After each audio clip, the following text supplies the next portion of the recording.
Hello everyone, welcome to the channel. ഇന്ന് ഞാൻ സംസാരിക്കാൻ പോകുന്ന ഒരു വിഷയം എന്താണെന്ന് വെച്ചിട്ടുണ്ടെങ്കിൽ ഒരു മെഡിക്കൽ കണ്ടീഷനാണ്.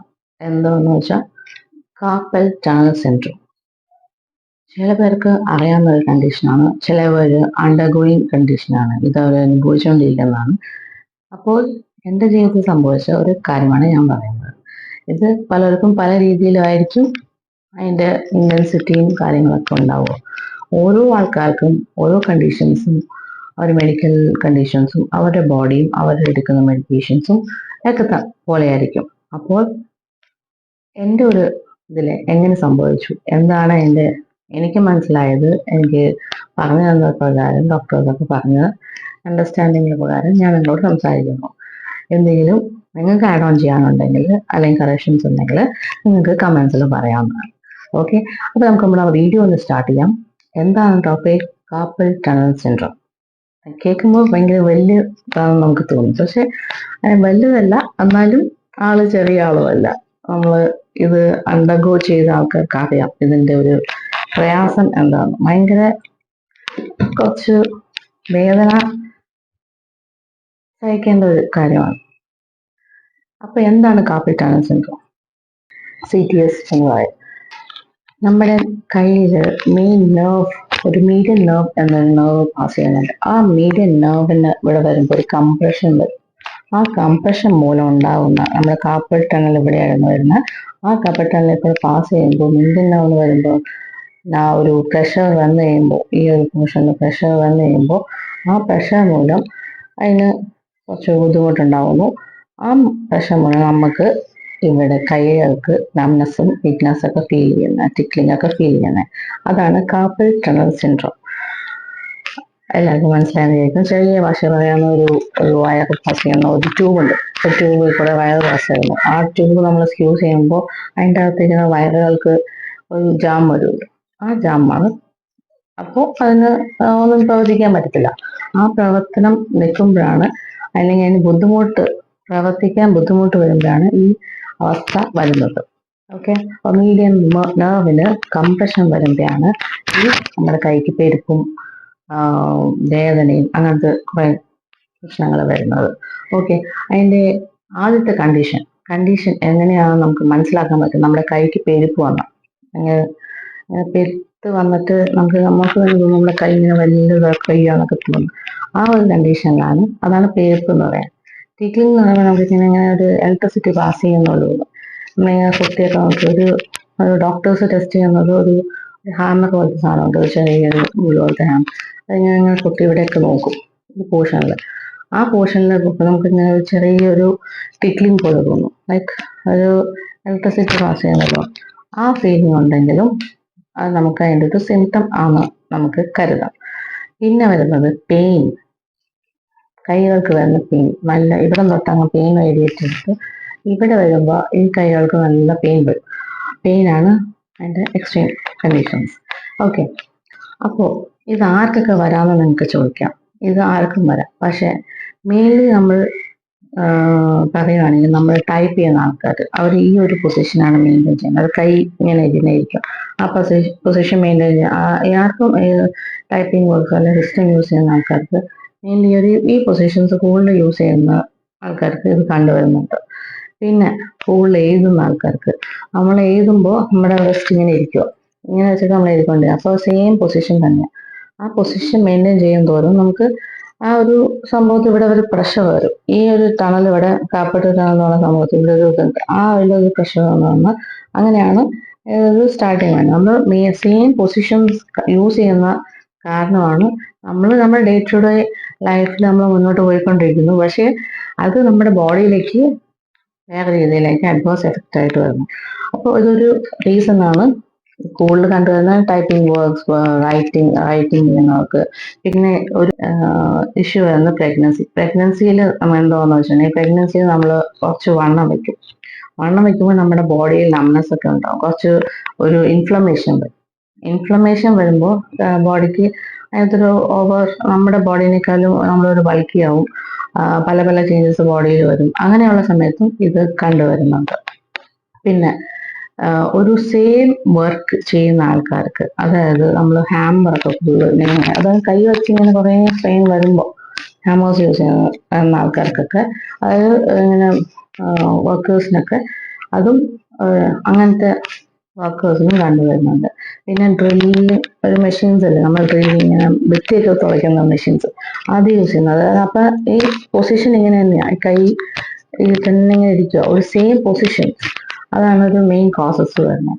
പവർ ടൂൾസ് യൂസ് ചെയ്യുന്ന ആൾക്കാർക്കും ഇത് കണ്ടുവരുന്നത്. പിന്നെ ഒരു ഹെറിഡിറ്ററി ആവാം, അതായത് പാരമ്പര്യം റൂൾ ഔട്ട് ചെയ്യുന്ന കേസാണ് അത് അങ്ങനെ കണ്ടുവരുന്നത്. പക്ഷെ അതിൻ്റെ അകത്ത് ചില കേസസിൽ പാരമ്പര്യമായിട്ടും കണ്ടുവരുന്നു. അങ്ങനെ അത് ലക്ഷ്യമായിട്ട് എടുക്കണ്ട. എനിക്ക് ഇത് ഫീൽ ചെയ്ത് തുടങ്ങിയത് എൻ്റെ പ്രഗ്നൻസി ടൈമിലാണ്. ലൈക്ക് ഞാൻ പ്രഗ്നൻസിയുടെ ലാസ്റ്റ് ഒരു ആഴ്ചയൊക്കെ ആയപ്പോഴത്തേനും എനിക്ക് നംബ്നെസ് വന്നു തുടങ്ങി. ഭയങ്കരമായിട്ട് അറിഞ്ഞൂടാ, കൈയൊക്കെ അങ്ങ് പെരുത്ത് ഭയങ്കര ഒരു സ്ട്രഗിൾ ആയിരുന്നു.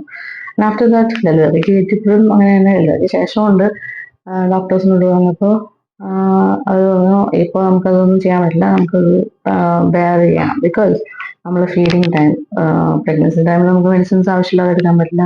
പിന്നെ കുഞ്ഞിന് എഫക്റ്റ് ആവും. കുഞ്ഞ് വെളിയിൽ വന്നാൽ തന്നെ ഡെലിവറിക്ക് ശേഷം കുഞ്ഞ് വരുമ്പോൾ നമുക്ക് അവരെ കുഞ്ഞിനെ ഫീഡ് ചെയ്യണം. അപ്പോൾ കുഞ്ഞിനെ നമുക്ക് ഫീഡ് ചെയ്യാനുള്ളതുകൊണ്ട് നമുക്ക് പിന്നെയും ന്യൂബോണിന്റെ മെഡിസിൻസ് എടുക്കാൻ പറ്റില്ല. ഈ നെർവ്സ് കംപ്രഷൻസ് എന്നുള്ള മെഡിസിൻസും അങ്ങനെ ഓർത്തോപെഡിക് മെഡിസിൻസ് അങ്ങനത്തെ കുറേ മെഡിസിൻസ് നമ്മൾ റെസ്ട്രിക്റ്റഡ് ആകും ഫീഡിങ് ടൈമിൽ. അപ്പോൾ ആ ഒരു ഫേസ് കഴിഞ്ഞിട്ടാണ് നമുക്ക് അങ്ങനെ അതിന് അണ്ടർഗോ ചെയ്യുന്നത്. അതിന് ശേഷമായിരിക്കും നമുക്ക് മെഡിക്കേഷൻസിലേക്ക് പോകാൻ പറ്റുള്ളൂ. അപ്പോൾ അതൊരു എൻ്റെ ഒരു കേസിൽ അതുകൊണ്ട് എനിക്ക് ട്രീറ്റ്മെന്റ് ഞാൻ ഭയങ്കര ഡിലേ ആയിപ്പോയി എനിക്ക് ട്രീറ്റ്മെന്റ് എടുക്കാൻ വേണ്ടിയിട്ട്. കാരണം ലോങ് ടൈം ഒരു മെഡിക്കേഷൻസ് പോലും എനിക്ക് എടുക്കാൻ പറ്റില്ല, കാരണം ഫീഡിങ് ടൈം. അപ്പൊ അങ്ങനെ ഒരു വന്നപ്പോൾ കുറേ ഡിലേ വന്നു. So the condition is getting worse. അങ്ങനെ ഒരു സിറ്റുവേഷൻ ആയി. ഓക്കെ, മെയിൻലി ഇത് ഏത് ഏജ് ഗ്രൂപ്പിലാണ് കാണപ്പെടുന്നത്? അതായത് നമ്മൾ 30 വയസ്സ് ടു 60 വയസ്സ് അതിന് മേളിലേക്കുള്ള ആൾക്കാർക്കാണ് കണ്ടുവരുന്നത്. അത് മെയിൻലി കണ്ടുവരുന്ന ആർക്കാന്ന് വെച്ചിട്ടുണ്ടെങ്കിൽ ലേഡീസിലാണ്. പെണ്ണുങ്ങൾക്കാണല്ലോ കൂടുതൽ ചേഞ്ചസ് അവരുടെ ബോഡിയിൽ വരുന്നത്. നമ്മൾ പല ഹോർമോൺ ചേഞ്ചസും ഡെലിവറിക്ക് ശേഷമുള്ള ചേഞ്ചസും പ്രീ മെനോപോസ് അങ്ങനെ പല പല കണ്ടീഷൻസിലായിരിക്കും ലേഡീസ് ഓൺ ഗോയിങ് അല്ലെ. അപ്പോൾ അവരിലാണ് കൂടുതലും നമ്മൾ കണ്ടുവരുന്നത്. നമ്മളിപ്പോൾ എന്തെങ്കിലും ചെയ്യാനിരിക്കുവാണെങ്കിൽ തന്നെ ഇപ്പോൾ കട്ടിങ്, നമ്മൾ വെജിറ്റബിൾസ് കട്ട് ചെയ്യണമെങ്കിൽ സെയിം പൊസിഷനിൽ കുറേ നേരം അങ്ങനെ ചെയ്ത് കഴിഞ്ഞാലും കൈ ഒരു മരയെ പോലെ തോന്നും. അപ്പൊ അതാണ് പറഞ്ഞാൽ ഒരേ സെയിം പൊസിഷൻസ് അവോയ്ഡ് ചെയ്യാൻ നോക്കാം.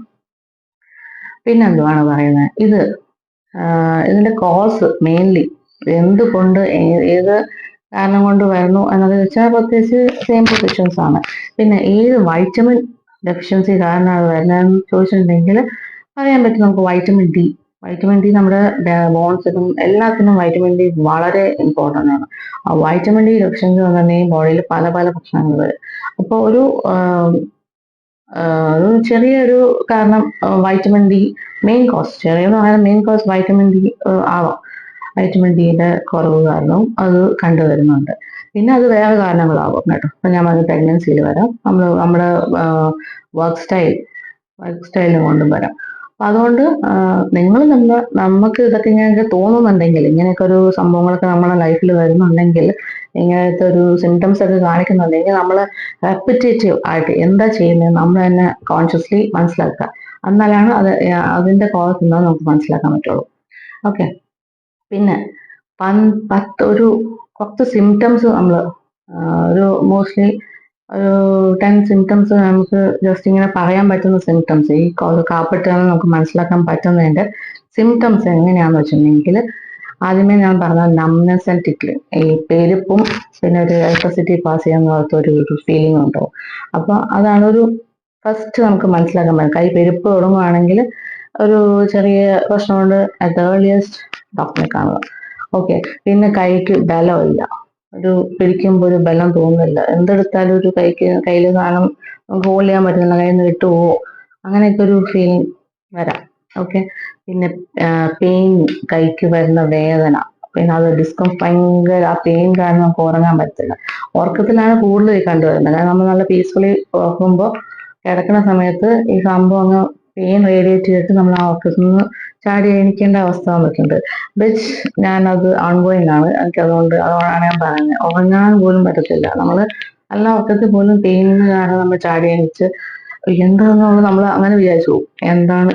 എന്ത് ഞാൻ എഴുന്നേറ്റ് എന്താണ് പിന്നെ മനസ്സിലാവും. അപ്പൊ അതിന് നമ്മുടെ സിംഗിൾ നിൽക്കുമല്ലോ. അപ്പം ഓക്കെ, പിന്നെ കൈയൊക്കെ നമ്മൾ തിരുമ്മി ഒരു ഓക്കെ ആക്കിയിട്ട് പിന്നെ ഗോ ബാക്ക് ടു സ്ലീപ്പ്. അതാണ് ഇതിന്റെ ഒരു പെയിൻ ആൻഡ് ഡിസ്കംഫോർട്ട് വളരെ ഒരു കുറച്ച് കൂടിയ സ്റ്റേജാണ്. പിന്നെ സ്വെല്ലിങ്, നമ്മുടെ കൈക്കും എവിടെയെങ്കിലൊക്കെ നമുക്ക് സ്വെല്ലിങ് കാണുന്നുണ്ടെങ്കിൽ, അതായത് നീർക്കെട്ട് അങ്ങനെ ഇൻഫ്ലമേഷൻസ് ഒക്കെ നമ്മുടെ ശരീരത്തിൽ വരുവാണെങ്കിലും ഇതൊരു സിഗ്നലാണ്, സിംറ്റമാണ്. ഓക്കെ. പിന്നെ കയ്യിലൊരു ബേണിങ്ങിന്റെ ഒരു സെൻസേഷൻ തോന്നുവാണെങ്കിൽ, ബേണിംഗ് എന്ന് വെച്ചിട്ടുണ്ടെങ്കിൽ നമുക്ക് ഇങ്ങനെ കത്തുന്ന പോലെയോ അല്ലെങ്കിൽ നമുക്ക് പൊള്ളിയ പോലെയോ അല്ലെങ്കിൽ ചെറിയ എന്തോ ഒരു ഇതുപോലെയൊക്കെ തോന്നുവാണെങ്കിലും അതും ഒരു സിംറ്റമാണ്. പിന്നെ കൈകൾക്ക് ക്ലംസിനെസ് തോന്നുന്നതാണ്, അതായത് കൈ ഇങ്ങനെയൊക്കെ ഒരു ഇത് കിട്ടുന്നില്ല, കൈ എന്തോ അങ്ങനെയൊക്കെ തോന്നുകയാണെങ്കിലും അതൊരു റീസണാണ്.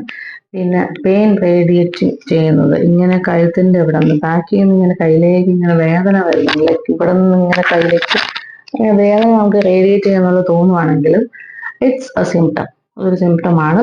മനസ്സിലാക്കുക, ഡോക്ടറിനെ കാണുക. പിന്നെ നമ്മുടെ ഈ വേദന കാരണം നമ്മൾ സ്ലീപ്പ് ഡിസ്റ്റർബ് ആവുന്നത്, അതൊരു നമ്മുടെ സ്ലീപ്പ് പാറ്റേൺ കൊണ്ട് ഉറങ്ങാൻ പറ്റുന്നില്ല എന്നൊക്കെ നമുക്ക് തോന്നുകയാണെങ്കിലും ഇത് ഒരു സിംറ്റം. നമ്മുടെ ബോഡി നമുക്ക് വാർണിംഗ് സിഗ്നൽ തരുന്നതാണ്. C you have A problem, something is going different in your body, എന്തോ പ്രശ്നങ്ങൾ എന്തൊക്കെയോ നിങ്ങളുടെ ബോഡിയിൽ നടക്കുന്നുണ്ട്. ഒരു മെഡിക്കേഷൻസ് വന്ന് ഡോക്ടറെ കാണുന്നതായിരിക്കും ഏറ്റവും നല്ലത്. ഡിലേഡ് ട്രീറ്റ്മെന്റ് എന്ന് പറഞ്ഞിട്ടുണ്ടെങ്കിൽ ഒന്നും ചെയ്യാൻ പറ്റത്തില്ല. Treatment you have to take it on time, medications on time, എല്ലാം വേണം. എന്നാലാണ് ഇത് നമുക്ക് ക്യൂർ ചെയ്യാൻ പറ്റത്തുള്ളൂ. ഇത് ക്യൂർ ചെയ്യാൻ പറ്റുമോ, is can be cured or not എന്ന് ചോദിക്കുകയാണെങ്കിൽ യെസ്, ക്യൂർ ചെയ്യാം, ഓഫ് കോഴ്സ്.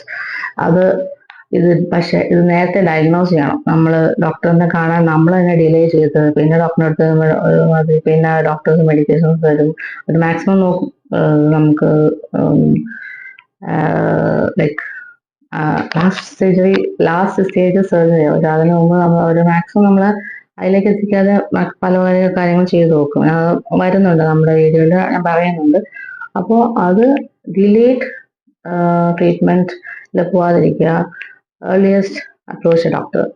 അപ്പോൾ ഡയഗ്നോസ് ചെയ്യുക, നേരത്തെ ഡയഗ്നോസ് ചെയ്ത് സിംറ്റംസ് സിവിയർ ആവുന്ന വരെ നോക്കാതിരിക്കുക. സിവിയർ ആണെങ്കിൽ മുമ്പ് ഡോക്ടറെ കൺസൾട്ട് ചെയ്യുക. അതുകൊണ്ട് മാത്രമാണ് ക്യൂർ ചെയ്യാൻ പറ്റത്തുള്ളൂ.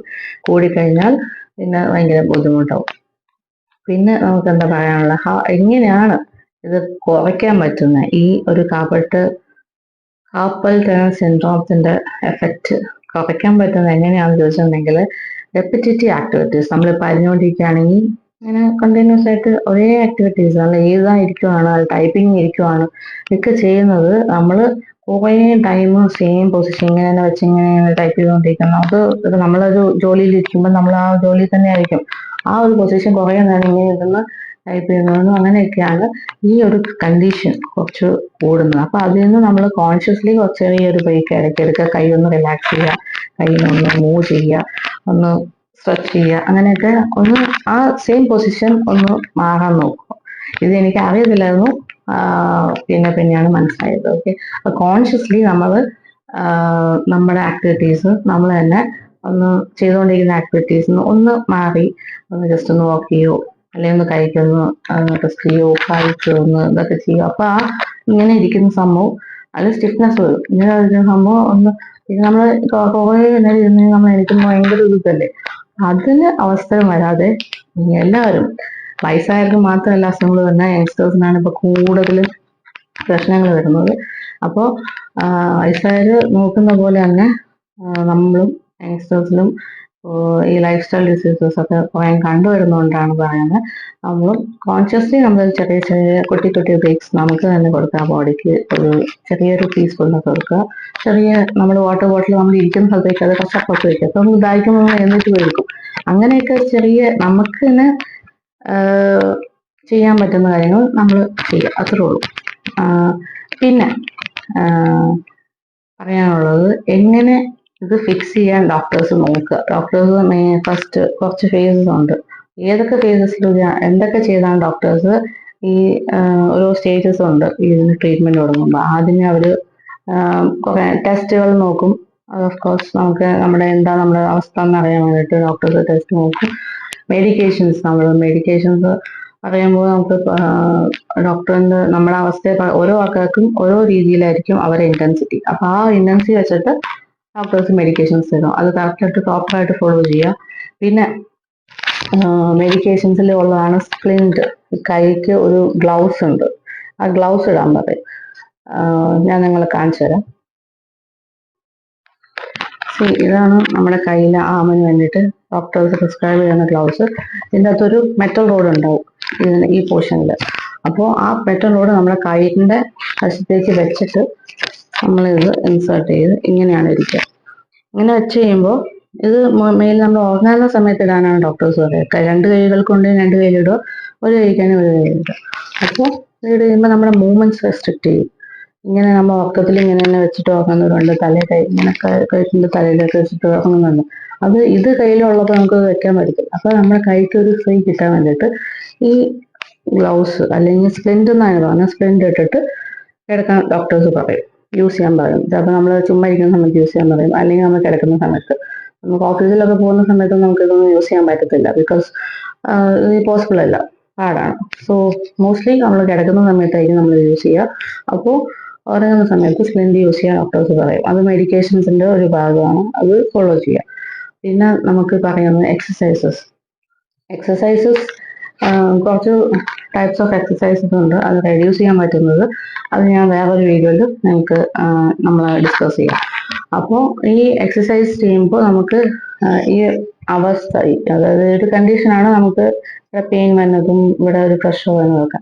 ആ കണ്ടീഷൻസ് നമ്മൾ റിലീഫ് ചെയ്യാൻ വേണ്ടിയിട്ടാണ് ഈ എക്സസൈസ് ചെയ്യുന്നത്. മെഡിക്കേഷൻസിന്റെ കൂടെ എക്സസൈസ് ചെയ്തും ഡോക്ടേഴ്സ് പ്രിസ്ക്രൈബ് ചെയ്യും. പിന്നെ നമ്മുടെ ചേഞ്ചസ് ഇൻ വർക്ക് സ്റ്റൈൽ, ഞാൻ പറഞ്ഞ പോലെ നമ്മൾ തന്നെ നമ്മുടെ കോൺഷ്യസ്ലി കുഞ്ഞു കുട്ടി ബ്രേക്ക് എടുക്കുക, അല്ലെങ്കിൽ നമ്മൾ തന്നെ അവിടെ നിന്ന് നമ്മൾ ഇരിക്കുന്ന സ്ഥലത്തുനിന്നോ അല്ലെങ്കിൽ വേറെ എന്തെങ്കിലും കാര്യത്തിൽ നമ്മൾ ജസ്റ്റ് കോൺഷ്യസ്ലി എഴുന്നേറ്റ് പോകാനുള്ള ഒരു അവസ്ഥ നമുക്ക് തന്നെ കൊടുക്കുക. വാട്ടർ ബോട്ടിലിന്റെ വെളിയിലേക്ക് ദൂരെ വയ്ക്കുക, അല്ലെങ്കിൽ നമ്മുടെ പെണ്ണ് എന്തെങ്കിലും like which ever is your work place. എന്താണ് നിങ്ങൾക്ക് തന്നെ അതിനകത്തൊരു ചേഞ്ചസ് വരുത്താൻ. ഓരോ സ്ഥലത്തും ഓരോ ഡിഫറെന്റ് ടൈപ്സ് ആയിരിക്കും. അപ്പോൾ അതനുസരിച്ച് നമ്മൾ തന്നെ നമുക്ക് വേണ്ടിയിട്ട് ഓരോ കണ്ടീഷൻസ് കണ്ടുപിടിക്കാം. പിന്നെ അപ്പൊ ആദ്യത്തെ കാര്യം നമ്മൾ സ്പ്ലിന്റ് ഇടും. സ്പ്ലിന്റ് എന്ന് പറയുന്നത് നമ്മുടെ കയ്യിലിടുന്ന ഗ്ലൗസിനാണ് പറയുന്നത്. പിന്നെ നമ്മൾ മെഡിക്കേഷൻസ് എടുക്കും. പിന്നെ നമ്മൾ എക്സസൈസ് ചെയ്യും. ഓക്കെ, പിന്നെ നമ്മുടെ ലൈഫ് സ്റ്റൈൽ ചേഞ്ചസ് വരുത്തണം.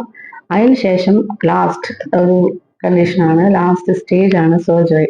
ബിക്കോസ് അതിന് മുമ്പ് വേണമെങ്കിൽ ഇങ്ങനെ ഒരു സ്റ്റേജ് ഉണ്ട്. മെഡിക്കേഷന് ശേഷം നമുക്ക് എന്നോട് ഡോക്ടേഴ്സ് വേണമെങ്കിൽ നമുക്ക് ഇഞ്ചക്ഷൻസ് ഉണ്ട്. പക്ഷെ അതിന്റെ ഒരു ഡിഫറെന്റ് വേർഷൻ ഓഫ് ഇഞ്ചക്ഷൻ എന്ന് പറയുമ്പോൾ, വേർഷൻ അല്ല സോറി, അതിന്റെ ഒരു സൈഡ് എഫക്റ്റ് എന്താണെന്ന് ചോദിച്ചിട്ടുണ്ടെങ്കിൽ നമ്മൾ നന്നായിട്ട് വണ്ണം വയ്ക്കും. അപ്പോൾ അതൊരു ഡിഫിക്കൽട്ട്. നമ്മൾ ഓൾറെഡി ഈ മരുന്നൊക്കെ വയ്ക്കുമ്പോൾ ഒരു ഇത് വരും, പ്രശ്നങ്ങളുണ്ട്. അപ്പൊ അതിന്റെ കൂടെ നമ്മൾ കുറച്ച് വണ്ണം വെക്കേണ്ട ഒരു സംഭവമാണ് സ്റ്റീറോയിഡ്സ് എന്ന് പറയാം. സ്റ്റീറോയിഡ്സ് എടുക്കുമ്പോൾ നമുക്ക് വണ്ണം വെക്കും. അത് വെച്ച് ഐ ഡോണ്ട് റെക്കമെൻഡ്, ഡോക്ടേഴ്സും റെക്കമെൻഡ് ചെയ്യത്തില്ല കൂടുതൽ തന്നെ. പിന്നെ ആൾക്കാർക്ക് സർജറി വേണ്ട എന്ന് പറയുന്ന ആൾക്കാർക്ക് അതും കൂടെ ഒന്ന് ഓപ്ഷനാണ്. സ്റ്റീറോയിഡ്സ് എടുത്ത് നോക്കുക, കുറയുകയാണെങ്കിൽ കുറയും, അങ്ങനെ. ഓക്കെ, പിന്നെ ലാസ്റ്റ് സ്റ്റേജ് ആണ് സർജറി. സർജറിയിൽ അവർ ചെയ്യുന്ന വെച്ചാൽ നമ്മൾ കാലിൻ്റെ അവിടെ കട്ട് ചെയ്തിട്ട് ഈ നെർവ്സ് റിലീസ് ചെയ്യുക. അപ്പോൾ അതിനൊരു 2 to 3 weeks കൈ അനക്കാൻ പറ്റത്തില്ല. വിച്ച് എവർ ഹാൻഡ് കൈ അനക്കാൻ പറ്റത്തില്ല. Will be tired to your അതിന് അധികം മൂവ്മെന്റ്സ് റെസ്ട്രിക്ട് ചെയ്തിട്ട് കയ്യിൽ ഈ ടണല് കാപ്പറ്റുകൾ റിലീസ് ചെയ്യുക, അല്ലെങ്കിൽ അതിന്റെ പെയിൻ റിലീസ് ചെയ്യാൻ വേണ്ടി ഒരു ടണലിന്റെ മേളിൽ കൂടെ ഒരു പാട പോകുന്നതായിരിക്കും. ഇങ്ങനെ ഒരു സംഭവം പോകുന്നില്ല, അത് കട്ട് ചെയ്ത് കളയും. അപ്പൊ ഒരു നല്ലൊരു, ഇപ്പൊ നമ്മുടെ ഈ കൈ കാണുന്ന പോലെ ആയിരിക്കില്ല. ഇനി ഇതിൻ്റെ അകത്ത് വലിയ സ്കാറൊക്കെ ഉണ്ടാവും. സ്കാർ പോകാൻ സമയം എടുക്കും. അപ്പോൾ അങ്ങനെ പല ഡിഫറൻസ്. അപ്പോൾ don't go for surgery. Surgery is not the first thing. ഈ സ്റ്റേജസ് എല്ലാം കഴിഞ്ഞു ലാസ്റ്റ് ഒരു നിവർത്തിയില്ല എങ്കിൽ നിങ്ങൾക്ക് സർജറിക്ക് പോകാം. പക്ഷെ എന്തുവാ, if it is necessary, surgery important ആണെങ്കിൽ നിങ്ങൾ ചെയ്തിരിക്കാം. ഒരു ഡോക്ടർ ആദ്യമേ സർജറി ചെയ്യാൻ പറയത്തില്ല, പക്ഷെ അവർ പറയുന്നുണ്ടെങ്കിൽ നിങ്ങളുടെ കണ്ടീഷൻ വേഴ്സൺ ആയിരിക്കും. അതുകൊണ്ട് നോക്കി, ഓരോ ആൾക്കാരിലും ഓരോ മെഡിക്കൽ കണ്ടീഷൻ വ്യത്യാസമാണ്. So check your condition and treat accordingly. അതാണ് എനിക്ക് പറയാനുള്ളത്. അപ്പോൾ കണ്ടീഷൻസ് എങ്ങനെയാണ് നമ്മളിപ്പോ നമ്മുടെ അവസ്ഥ എന്ന് നമ്മൾ മനസ്സിലാക്കി ഡോക്ടേഴ്സിന്റെ പൂർണ്ണമായ ഒരു അഭിപ്രായങ്ങൾ എടുത്തിട്ട് വേണം മുന്നോട്ട് പോകാൻ. പിന്നെ ഇത് ഒരു സീരിയസ് ഇഷ്യൂ ആണോ എന്ന് ചോദിക്കുന്നവരോട്, ഇത് ഒരു സീരിയസ് ഇഷ്യൂ അല്ല. പക്ഷെ ട്രീറ്റ് ചെയ്തില്ല, ട്രീറ്റ് ചെയ്യാൻ ഡിലേ ആയി കഴിഞ്ഞിട്ടുണ്ടെങ്കിൽ യെസ്, ഒരു സീരിയസ് ഇഷ്യൂ ആണ്.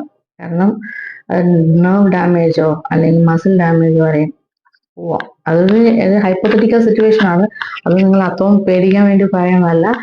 നമുക്കെല്ലാവരും ഒരു, ഞാൻ ജസ്റ്റ് ഫോർ സേക്ക് ഓഫ് ഒരു അറിയാൻ വേണ്ടിയിട്ട് പറഞ്ഞതാണ്. ലൈക്ക് അതൊരു, കാരണം ഇത് കുറേ നാൾ ഇങ്ങനെ കംപ്രസ് ചെയ്യുന്ന ലാസ്റ്റ് ഒരു നമ്മുടെ ബോഡി അല്ലേ, റിയാക്ഷൻ പിന്നെ എങ്ങനെയാണെന്ന് നമുക്ക് പറയാൻ പറ്റത്തില്ല. Body is different for different people and activities different ആക്കി എവറിബഡി. ആൻഡ് എല്ലാവരും ബോഡിയിൽ ഓരോ കാര്യം നടക്കുമെങ്കിലും പക്ഷെ പല പല ചേഞ്ചസ് ഉണ്ട്. അപ്പോൾ see the doctor at the earliest, treat yourself and medication എടുക്കുക, ക്യൂർ ചെയ്യുക, ഇല്ലെങ്കിൽ സർജറിക്ക് പോവുക. ഡോണ്ട് ഫിയർ സർജറി ബിക്കോസ് അതിൻ്റെ ഇമ്പോർട്ടൻ്റ് ആണെങ്കിൽ ചെയ്യുക. ബിക്കോസ് ചെയ്യാതിരുന്നിട്ട് കാര്യമില്ല.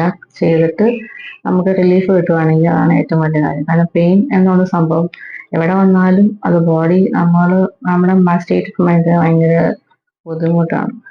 സോ ഒരു 2 to 3 വീക്സ് റെസ്റ്റ് ഉണ്ടാവും ഈ ഒരു സർജറി കഴിഞ്ഞാലും.